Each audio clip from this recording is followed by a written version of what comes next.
하나님께서 오늘 우리에게 주시는 말씀은 사도행전 11장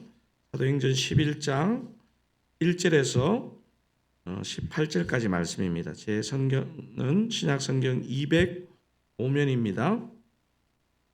사도행전 11장 다 찾으시면 제가 1절, 여러분이 2절, 18절까지 교독하시겠습니다. 유대에 있는 사도들과 형제들이 이방인들도 하나님의 말씀을 받았다 함을 들었더니 베드로가 예루살렘에 올라갔을 때에 할례자들이 비난하여 이르되 내가 무할례자의 집에 들어가 함께 먹었다 하니 베드로가 그들에게 이 일을 차례로 설명하여 이르되 내가 요빠시에서 기도할 때에 황홀한 중에 환상을 보니 큰 보자기 같은 그릇이 내 귀에 매어 하늘로부터 내리어 내 앞에까지 드리워지거늘 이것을 주목하여 보니 땅에 네 발 가진 것과 들짐승과 기는 것과 공중에 나는 것들이 보이더라. 또 들으니 소리 있어 내게 이르되 베드로야 일어나 잡아 먹으라 하거늘 내가 이르되 주님 그럴 수 없나이다. 속되거나 깨끗하지 아니한 것은 결코 내 입에 들어간 일이 없나이다 하니 또 하늘로부터 두 번째 소리 있어 내게 이르되 하나님이 깨끗하게 하신 것을 내가 속되다고 하지 말라 하더라. 이런 일이 세 번 있은 후에 모든 것이 다시 하늘로 끌려 올라가더라. 마침 세 사람이 내가 유숙한 집 앞에 서 있으니 가이사랴에서 내게로 보낸 사람이라. 성령이 내게 명하사 아무 의심 말고 함께 가라 하시매 이 여섯 형제도 나와 함께 가서 그 사람의 집에 들어가니 그가 우리에게 말하기를 천사가 내 집에 서서 말하되 내가 사람을 욥바에 보내어 베드로라 하는 시몬을 정하라. 그가 너와 내 온 집이 구원받을 말씀을 내게 이르리라 함을 보았다 하거늘 내가 말을 시작할 때 성령이 그들에게 임하시기를 처음 우리에게 하신 것과 같이 하는지라. 내가 주의 말씀에 요한은 물로 세를 베풀었으나 너희는 성령으로 세를 받으리라 하신 것이 생각나노라. 그런즉 하나님이 우리가 주 예수 그리스도를 믿을 때에 주신 것과 같은 선물을 그들에게 주셨으니 내가 누구이기에 하나님을 능히 맡겠느냐 하더라. 그들이 이 말을 듣고 잠잠하여 하나님께 영광을 돌려 이르되 그러면 하나님께서 이방인에게도 생명 얻는 회개를 주셨도다 하니라. 아멘. 이렇게 에어컨 좀 온도를 적당하게 해가지고 좀 돌리면 좋겠습니다. 왜냐하면 공기가 조금 답답한 것 같습니다. 한번 공기를 식혀주면 좋을 것 같습니다. 우리는 어떤 사람에 대해 그분 참 소신이 있다 이렇게 말할 때가 있습니다. 어떤 사람에 대해서는 그분 참 고집스럽다 이렇게 말하기도 합니다. 여러분 소신이 있는 것과 고집스러운 것은 어떻게 다른 것인가요? 분명한 것은 소신이 있다고 말할 때는 그 안에 긍정적인 뉘앙스가 들어있고 고집스럽다고 말할 때는 부정적인 뉘앙스가 그 안에 많이 들어있는 것 같아요. 목회자로서 목회하면서 소신과 고집의 차이가 뭘까를 고민하게 될 때가 많이 있는 것 같습니다. 긍정적으로 여겨진 소신도 종이 한 장의 차이로 고집으로 비칠 때가 얼마든지 있는 것 같아요. 저는 오늘 설교의 제목을 편견은 깨라고 있는 것입니다라고 잡았습니다. 사람마다 자신의 세계관이 있고 자신만의 인생 철학이라는 것이 있습니다. 사람마다 가진 세계관이 어떤 때는 소신이 되고 또 어떤 때는 고집이 되는 것일까요?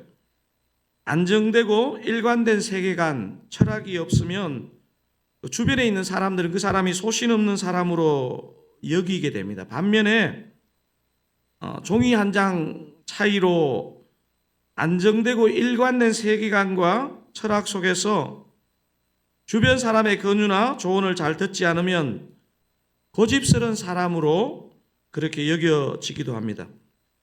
오늘 토세드리는 저와 여러분은 오늘 본문을 통해 이 소신과 이 고집의 문제를 한번 좀 생각해 보면 좋겠습니다. 우리가 요즘 묵상하고 있는 사도행전은 책 이름이 말해주는 것처럼 예수님의 제자인 사도들이 초대교회에 행한 이야기들의 기록입니다. 예수님이 이 땅에 오셔서 구원사역을 완성하시고 가신 후에 마가의 다락방에 모인 주의 제자들에게 성령 강림이 임하지 않았습니까? 우리 예수님이 이 땅에 오신 이유는 예수님의 영인 성령께서 강림하신 가장 주된 이유가 무엇입니까? 혈통적 유대인이 하나님의 백성이 아니고 예수님의 구속 사역을 은혜로 받아들이는 이 땅의 모든 백성이 혈통에 관계없이 하나님의 백성이라는 것을 알려주시기 위해서 예수님이 오셨고 그 예수님이 성령을 보내신 것입니다. 이 소리가 굉장히 울리죠, 그죠? 신경 쓰지 마시고 그냥 들으시면 되겠습니다. 오늘 이게 마이크가 아마 바뀐 것 같은데 소리가 이게 너무 울리는 것 같아요. 그래서 성령 강림의 가장 주된 목적은 주를 부르는 모든 사람은 혈통에 관계없이 하나님의 자녀이고 이 자녀들이 모인 모임이 진정한 신약의 교회라는 것을 가르쳐 주시기 위해서 성령 강림이 임한 것입니다. 성령 강림의 가장 주된 목적은요, 신약의 교회를 인종과 관계없이 예수님을 부르는 사람을 당신의 백성으로 받아들였다는 의미가 있습니다. 예수님의 성육신과 십자가 사역의 목적이 분명하고 성령 강림의 이유도 명확하지만 초대교회 사람들의 생각은 하루아침에 바뀌지 않았습니다. 이런 편견으로 오늘 본문에도 갈등이 시작됩니다. 여러분, 오늘 본문의 첫 세 절 제가 한번 읽어보겠습니다. 유대에 있는 사도들과 형제들이 이방인들도 하나님의 말씀을 받았다 함을 들었더니 베드로가 예루살렘에 올라갔을 때 할례자들이 비난하여 이르되 내가 무할례자의 집에 들어가 함께 먹었다 하니, 이방인들이 하나님의 말씀을 받았다는 소식은 우리 요즘 시각으로 보면 얼마나 기쁜 일입니까? 사실 한 명이 예수 믿기가 힘든 시대인데, 그런데 유대인 율법주의자로 상정되는 할례자들이 이 좋은 일에 대해서 베드로에게 어떤 태도를 취합니까?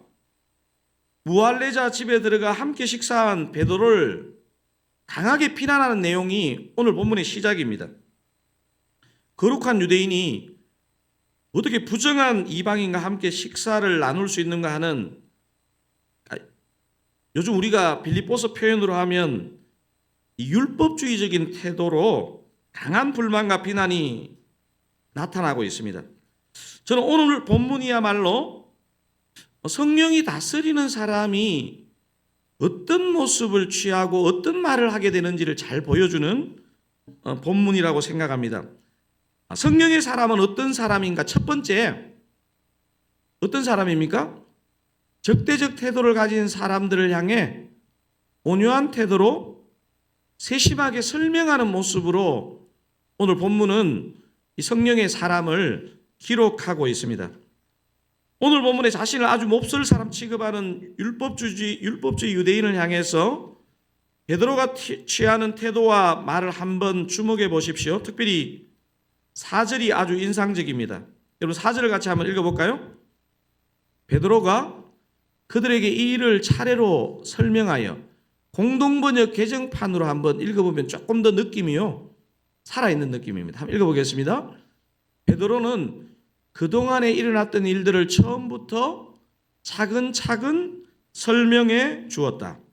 성령이 임한 사람, 성령으로 충만한 사람은 적대적 태도를 가진 사람을 향해서 동일한 적대적 태도로 대하지 않는다는 사실을 지금 오늘 본문 대화에서 느낄 수 있죠. 온유한 태도로 세심하게 설명해 주는 베드로의 모습을 보게 됩니다.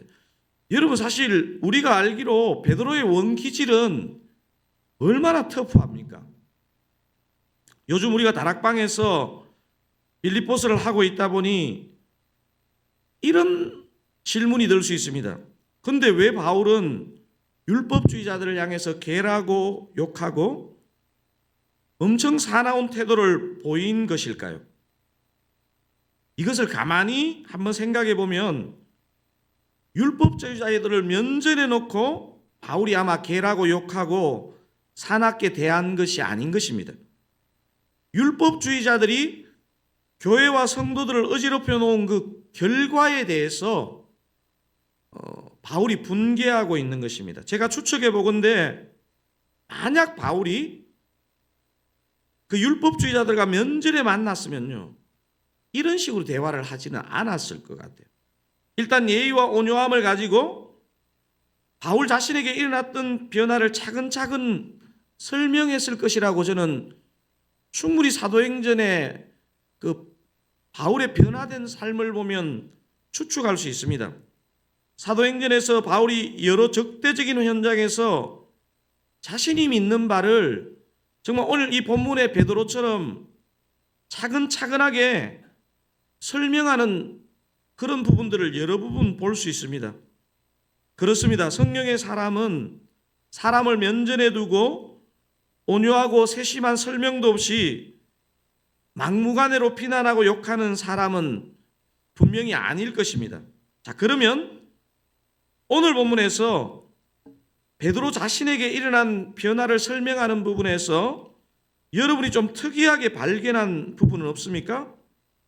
저는 본문을 계속 반복해서 읽으면서 이런 부분이 발견됩니다.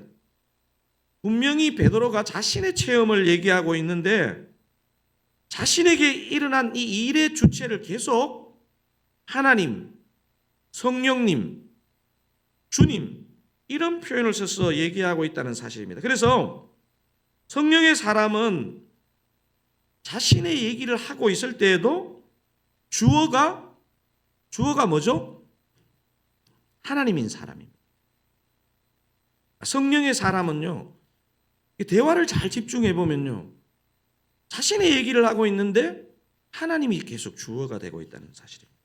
제가 한 구절만, 여러 구절이지 그런데요, 오늘 본문에서 한 구절만 예로 한번 들어보겠습니다. 17절을 한번 읽어보겠습니다. 그런즉 하나님이 우리가 주 예수 그리스도를 믿을 때에 주신 것과 같은 선물을 그들에게도 주셨으니 내가 누구이기에 하나님을 능히 맡겠느냐 하더라. 여러분 17절 전체에 지금 주어가 뭡니까? 하나님이, 그런즉 하나님이 그렇게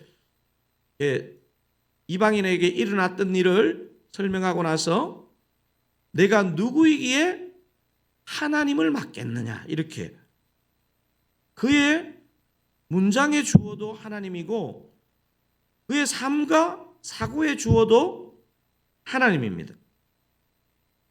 여러분, 우리의 편견과 고집을 깰 수 있는 분은 하나님밖에 없습니다. 제가 보니까요, 신앙의 싸움은 이 싸움입니다. 원기질이 무엇이냐를 성경은 중요하게 얘기하지 않고요, 얼마나 진정으로 하나님을 주어로 고백하느냐에 따라서 편견과 고집이 깨지는 것이 결정된다는 것을 여러분, 이 베드로의 삶, 바울의 삶을 보면 우리가 어렵지 않게 발견할 수 있습니다. 하나님을 주어로, 주체로 생각할 때 저와 여러분의 편견과 고집도 우리 얼마든지 깰 수 있습니다. 자, 성령 충만한 사람의 가장 큰 특징은 그래서 하나님이 주어다, 이렇게 말할 수 있습니다.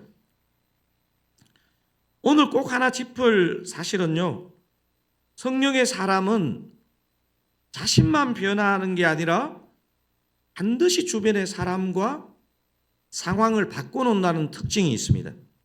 여러분, 이거 오늘 한 3가지 정도, 사실 많은 사실이 담겨 있지만 성령의 사람은 어떤 사람인가를 한 3가지 정도 지금 우리가 3번째 살펴보고 있는데 우리 한번 복습 겸 해가지고 한번 읽어보겠습니다. 자, 성령의 사람 첫 번째 어떤 특징이 있습니까? 적대적 태도를 가진 사람들을 향해 온유한 태도로 세심하게 설명한다는 것입니다. 굉장히 중요하죠. 성령의 사람은요, 전혀 다른 생각을 갖고 있다고 해서 무례하게 대하지 않는다는 사실, 온유함과 세심하게 설명한다는 것입니다. 두 번째 어떤 특징이 있습니까? 자신의 얘기를 할 때도 주어가 하나님인 사람입니다. 주어가, 주체가 하나님이 되어서 자신의 얘기를 한다는 사실입니다. 세 번째 어떤 특징이 있습니까? 주변의 사람들과 상황을 변화시키는 특징이 있습니다. 근데 이게 참 미묘한 차이인데 중요한 게요, 성령의 사람은 상대를 변화시키려고 하는 건 아닌데요, 결과적으로 그 대화와 만남 속에서 주변의 사람들과 상황을 바꾸는 능력이 있습니다. 베드로가 적대적인 태도를 가진 사람에게 온유한 태도로 자신이 한 일에 대해서 하나님이 어떻게 하셨는지를 고백했을 때 오늘 본문의 마지막 절에서 어떤 변화가 일어났는지를 오늘 마지막 절 한 절이 굉장히 압축적으로 얘기하고 끝나고 있습니다. 여러분, 제가 18절을 한번 읽어보겠습니다. 그들이 이 말을 듣고 잠잠하여 하나님께 영광을 돌려 이르되 그러면 하나님께서 이방인에게도 생명 얻는 회개를 주셨도다 하니라. 여러분, 지금 이 사람들이 오늘 본문 시작할 때는요, 베드로를 잡아먹을 듯이 비난했거든요. 그들이 이 말을 듣고 잠잠하여 하나님께 영광을 돌렸다라는 기록을 마지막 18절이 하고 있습니다. 그러면서 또 어떤 고백을 이어가고 있습니까? 하나님께서 이방인에게도, 유대인만이 아니라 이방인에게도 생명 얻는 회개를 주셨다 고백하면서 그들의 철옹성 같았던 율법주의적인 생각을 내려놓는 장면을 오늘 본문이 보여주고 있습니다. 사랑하는 사랑가족 여러분, 베드로의 이 체험과 이 사건이요, 사도행전 전체에서 굉장히 중요한 사건입니다.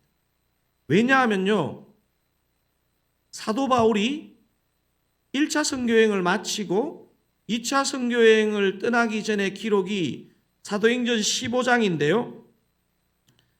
이방인 그리스도인들이 율법을 지키지 않으면 안 된다는 이 문제로 예루살렘 총회가 열립니다. 총회가.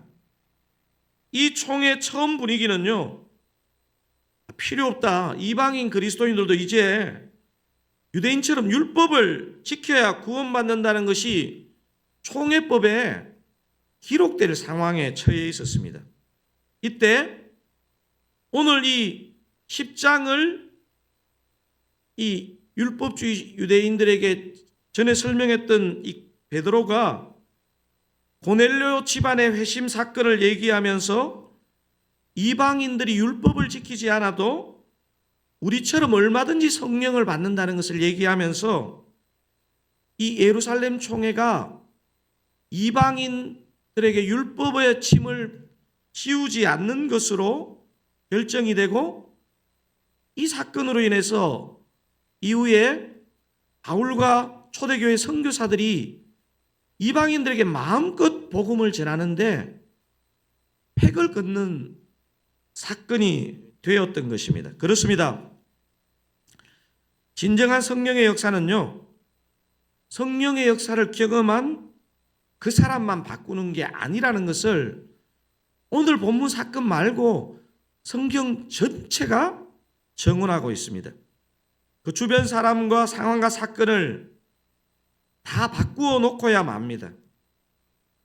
저는 이 지점에서 우리에게 임한 복음과 성령의 사역을 정직하게 한번 점검해 봐야 된다고 생각합니다.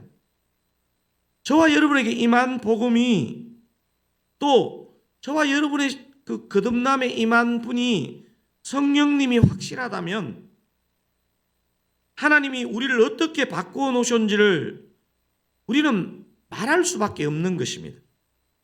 그렇지 않습니까?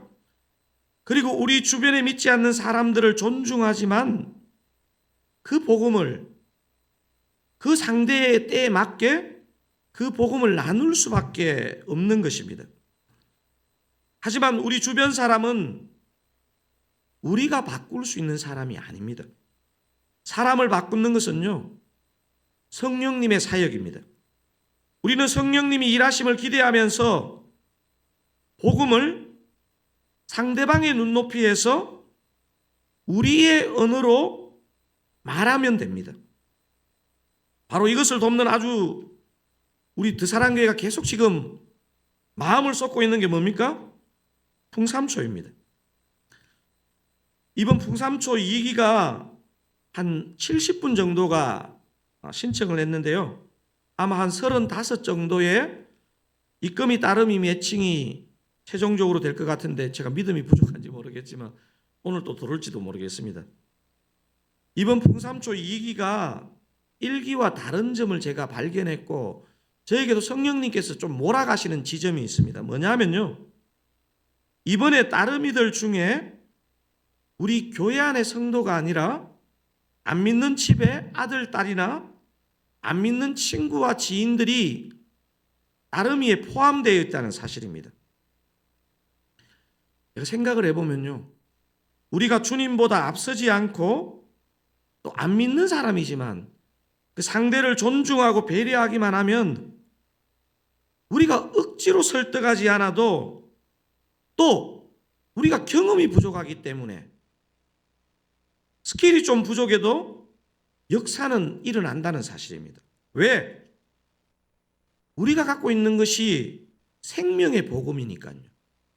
사랑하는 사랑가족 여러분, 편견은 깨라고 있는 것입니다. 이미 우리에게 임한 복음의 능력, 성령의 능력이 임하면요, 누구든지 편견이 깨지고 변한다는 것이 성경의 정언입니다. 그리고 주님의 일하심을 믿고 우리 주변의 영혼들을 존중하고 위해 기도하면서 다가가기를 원합니다. 제가 이제 내일 오후에 있는 그 개강 모임을 준비하는데요, 제가 생각을 해보니까요, 이게 사람의 해석이라는 게 참 무서운 게요, 전도할 수 없다고 바라보면요, 진짜 전도할 수 없는 시대고요. 제가 요즘 가지는 생각, 기대감이 뭐냐면요, 전도하기가 너무 쉬운 거예요. 왜냐하면요, 전도하는 사람이 없어요. 간혹 전도하는 사람은요, 이단이에요. 희한하게 교회 다니는 사람 중에 전도하는 사람, 제가 요즘 이게 너무 충격이에요, 사실. 그래서 어떤 생각이 드냐면요, 이럴 것 같아요. 복음을 좀 나누자 그러면요, 왜 이제 얘기했냐? 나 한 10년 동안 교회 다니는 사람 중에서 내보고 말씀 나누자고 하는 사람이 아무도 없었다, 이럴 것 같아요. 실제로요, 가만히 보면요, 교회가 욕먹는 것 때문에 최소한 5년, 한 10년 동안은요, 복음을 직접적으로 전하는 사람이 없어요. 최선을 다하는 게 뭐냐면, 새생명 축제 갈래? 밥 사줄게. 이게 다입니다. 사랑하는 사랑가족 여러분, 우리는 여전히 부족합니다. 저도 부족하고 여러분 부족합니다. 그리고 우리가, 제가 또 최선을 다해서 여러분들 복음 나누는 것을, 전하는 것을 섬기겠지만요, 여전히 새로운 영혼 앞에 서면요, 캄캄할 수 있습니다. 그래서 저는요, 사실 다른 부분보다 중요한 게, 복음을 나눌 때 중요한 게 뭐냐면요, 하나님 앞에 엎드리는 것입니다. 내 마음을 열어주시고 또 상대방의 마음을 열어달라고, 또 전할 말을 달라고, 이 사람에게 맞는 말을 달라고 간절하게 기도하는 것, 이게 굉장히 중요한 부분인 것 같고요, 우리의 두려움, 우리의 편견을 깨고 우리가 실제로 전해보는 것입니다. 전해보는 것입니다. 그리고 상대방이 마음을 열지 않을 때는요, 일보 후퇴해서 기다리고 기도하면 됩니다. 우리가 그런 마음으로 우리 드사랑교회가, 저와 우리 성도님들이 우리의 편견과 두려움을 내려놓고 이 생명의 복음을 우리 주변으로 전하시는 데 다 쓰임 받으시는 우리 드사랑 가족들 되기를 주님의 이름으로 축원드립니다. 우리 오늘 말씀을 붙잡고 한번 기도하기를 원하는데요, 오늘 말씀의 내용을 이렇게 한번 제가 정리해 봤습니다.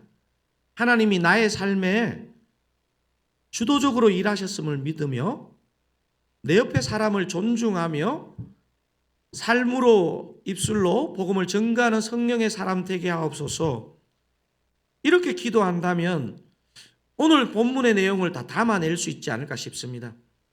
하나님이 나의 삶에 주도적으로 일하셨음을 믿고요, 내 옆에 사람을 존중하면서 부족하지만 나의 삶으로, 입술로 생명의 복음을 전가하는 성령의 사람 되게 하옵소서. 우리 이 시간 오늘 말씀을 붙잡고 한번 간절하게 기도하기 원합니다. 하나님 아버지 감사합니다. 그렇습니다. 오늘 이 새벽에 우리가 예배를 드리고 주님 앞에 기도할 수 있는 것은 나의 결심, 나의 열심이 아니었고 우리 하나님이 주체가 되셔서, 우리 하나님이 주어가 되셔서 나의 삶에 찾아오시고 우리 주님이 주도적으로 일하셨음을 믿습니다. 하나님 아버지여, 하나님의 주인 되심, 하나님이 주체적으로 일하셨음을 내가 믿기에 아버지, 나에게 일어난 이 일을 보면서 내 옆에 사람들을 생각하고 바라보고 그들을 존중하면서도 주님, 나의 입술로, 나의 삶으로 복음을 전가하는 성령의 사람 되기를 원합니다. 하나님 아버지, 우리는 누구도 우리의 의로, 우리의 열심으로 우리 자신을 바꿀 수 없고 우리 주변의 사람을 바꿀 수 없음을 고백합니다. 주님이 주체가 되어주시고 내가 주님의 마음으로, 눈으로 내 옆에 사람을 바라보게 하시고 나의 삶으로, 입술로 생명의 복음을 전가할 때 역사가 나타날 줄로 믿습니다. 그렇게 주님의 일하심을 기대하고 기도하는 성령의 사람이 되게 하옵소서. 하나님 아버지, 은혜 베풀어 주시옵소서. 은혜 베풀어 주시옵소서. 은혜 베풀어 주시옵소서. 우리 5가지 중보의 제목 가지고 기도하시고 또 각자의 중보 제목 가지고 기도하시고 오늘 하루 또 승리하시고 내일 주일을 잘 준비하면 좋겠습니다. 요즘 미션 라이프 시리즈로 설교를 하고 있는 내일 2입니다. 출애굽기 6장 말씀을 제가 준비하고 있는데요. 강선웅 목사의 어떤 개인적인 철학을 전하는 시간이 아니고 우리 주님이 사랑교회와 성도님들에게 원하시는 것을 잘 나누는 시간 되게 하옵소서. 성경의 말씀은요, 그렇게 해석해야 되는 게 아니고 그냥 미셔널하게 기록되었고 그렇게 적혀 있습니다. 그래서 제가 빼거나 더하지만 않으면 아마 성경은 미셔널 라이프를 우리에게 말하고 있습니다. 내일 주일 예배, 또 우리 주일학교 예배 가운데 주일학교도 다음 세대도 세대 통합 본문 주일이라서요, 같은 본문으로 다루는데 주님께서 말씀하시도록 예배를 위해서 기도해 주시고요. 그 다음 그 사랑교회 안에 힘있는 복음의 역사로 새 가족들이 계속 공동체로 찾아오고 정착하고 믿음의 뿌리를 잘 내리는 은혜의 역사가 있을 수 있도록 기도했으면 좋겠습니다. 3번째, 풍삼초 2기 세미나를 통해서 놀라운 복음의 역사, 생명의 역사, 은혜와 성령의 역사가 교회 안에 또 밖에 일어나게 하옵소서. 4번째, 젊은 사람들이 결혼을 하지 않고요, 또 가정을 이루고 자녀를 낳는 것을 두려워하는 시대가 되었습니다. 우리가 훨씬 못 살던 때에도 그것을 두려워하지 않았는데요, 사실 아기 낳는 것을 젊은 가정들이 굉장히 두려워합니다. 여러분, 우리 젊은 사람들이 주님 안에 참 소망을 가지고 이렇게 결혼하고 가정을 이루며 자녀를 낳고 기르는 것을 두려워하지 않는 믿음, 또 한국 사회가 되게 하옵소서. 한국 사회의 정치 시스템이 바뀌어야 된다면 이 부분을 배려하는 시스템으로 바뀔 수 있도록 기도해 주시면 좋겠습니다. 마지막에 우리 질병으로 또 정신적으로 관계적으로 어려워하는 우리 성도님들에게 오늘도 우리 주님이 치유해 주시도록 5가지 예배, 새가족, 풍삼초 2기 세미나, 젊은 가정들을 위해서, 환우들을 위해서 우리 한번 의식적으로 우리의 기도를 들으시고 응답하실 주님을 기억하면서 주의 은혜를 주옵소서 크게 한번 부르짖고 오늘 기도 제목 가지고 기도하시고 여러분 오늘 하루 승리하시기 바랍니다. 주여 은혜를 주옵소서. 주여 은혜를 주옵소서. 주여 은혜를 주옵소서. 주님, 주일 예배를 준비합니다. 주님, 우리 성도님들 안에 제 마음 가운데 주님이 말씀하실 것에 대한 기대감을 회복시켜 주시고, 하나님 아버지 인간의 노력을 뛰어넘는 우리 주님의 성령의 기름 부으심을 예배마다 허락하여 주시옵소서. 작년 예배뿐 아니고 다음 세대 예배 가운데 하나님 아버지 주일에 있는 다락방과 모든 모임 가운데 주의 성령의 기름 부으심을 허락하여 주시옵소서.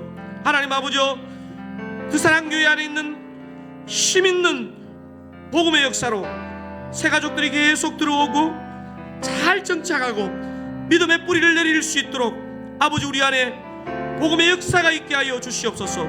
그 일을 위해서 풍삼초 2기 세미나가 이제 시작됩니다. 하나님 아버지 저를 준비시켜 주시고 우리 성도님들을 준비시켜 주시고, 우리가 주님 앞에 납작 엎드릴 때 주님의 복음이 보이고 생명의 역사, 은혜의 역사, 성령의 역사가 아버지 우리 교회 안에 밖에 힘있게 일어나게 하셔서 하나님 아버지여 주님 주시는 힘으로 이것을 하는 것이구나 하는 우리 삶으로의 깨달음이 있게 하여 주시옵소서. 하나님 아버지 젊은 사람들이 결혼을 하고 가정을 이루고 아기를 낳는 것을 두려워하는 시대가 되었습니다. 아버지 참 소망과 은혜 주셔서 한국 사회에 변화를 주셔서 결혼하고 가정을 이루며 자녀를 낳고 기르는 것을 소망하는 그런 은혜가 있기를 원합니다. 주여 암 한우를 포함한 어려운 시간 보내시는 성도님들에게 아버지 오늘도 찾아가셔서 위로하시고 힘주시고 치유와 회복의 은총을 허락하여 주시기를 원합니다. 아버지여 간구와 중보의 영을 부어주시옵소서. 간구와 중보의 제목을 가르쳐 주시고 성령의 기름 부으심으로 성령이 주시는 힘과 능력으로 힘있게 구하고 주님의 일하심을 확신하고 경험하고 아버지 체험하는 복된 은혜가 있게 하여 주시옵소서. 주님 은혜 베풀어 주시옵소서. 은혜 베풀어 주시옵소서. 은혜 베풀어 주시옵소서. 아버지 함께하여 주시옵소서. 아버지 함께하여 주시옵소서.